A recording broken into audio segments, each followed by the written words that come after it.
క్రీస్తునందు ప్రియమైన వాళ్ళారా, శుభాలు. ఎలా ఉన్నారు? బాగున్నారా? నిన్నటి దినము ఎలా గడిచింది? ప్రభువుకు మహిమకరంగా జీవించారా? జీవించినట్లయితే ఆయనకు స్తుతులు.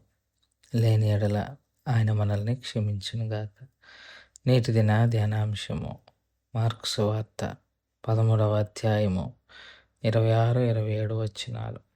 మార్కు సువార్త 13వ అధ్యాయము 26, 27 వచనాలు. అప్పుడు మనిషి కుమారుడు మహాప్రభావముతోనూ మహిమతోనూ మేఘారుడై వచ్చుట చూచెదరు. అప్పుడు ఆయన తన దూతలను పంపి భూమి అంతయు మొదలుకొని ఆకాశమంతము వరకు నలుదిక్కుల నుండి తాము ఏర్పరచుకొని వారిని పోగు చేయును. దేవుని వాక్యాన్ని మన వెనుకల్లో దీవించి ఆశీర్వదించునుగాక.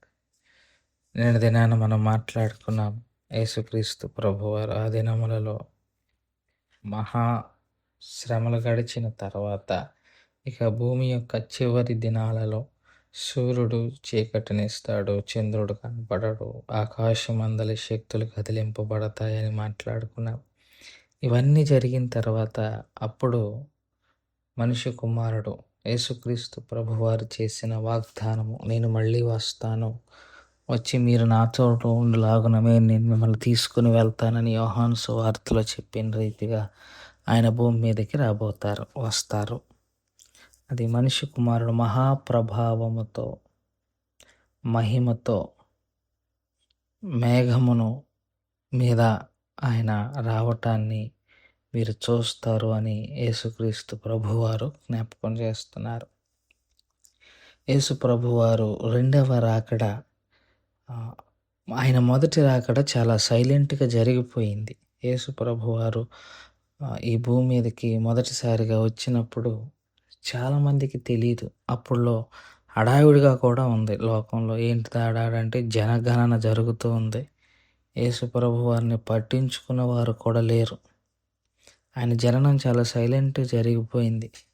కానీ ఆయన మరణం చాలా ఆర్భాటంతో జరిగింది. అంతకన్నా ఆర్భాటంగా ఆయన మళ్ళీ తిరిగి రావటం చూస్తాం. ఆయన మేఘారుడై భూమి మీదకి రావటము అది లోకమంతా చూస్తుంది. మత్తయి సువార్తికుడైతే రొమ్ము కొట్టుకుంటారు కొంతమంది.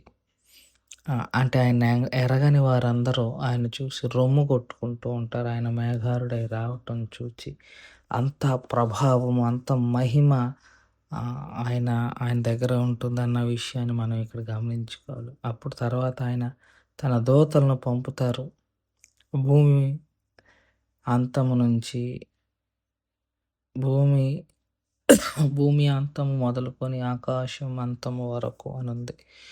భూమి నలుగురు దిక్కుల ఆకాశంలోను భూమిలోను తాను ఏర్పరచుకున్న వారిని అందరినీ ఆయన పోగు చేస్తారు అని ఉంది. ఇక్కడ మనం గుర్తుపెట్టుకోవాలి, అందరినీ ఆయన పోగు చేయరు, తన వారిని మాత్రమే ఆయన పోగు చేస్తారు అన్న విషయాన్ని మనం అర్థం చేసుకోవాలి. ఆయన వారు అనగా ఇక్కడ మనకి స్పష్టం.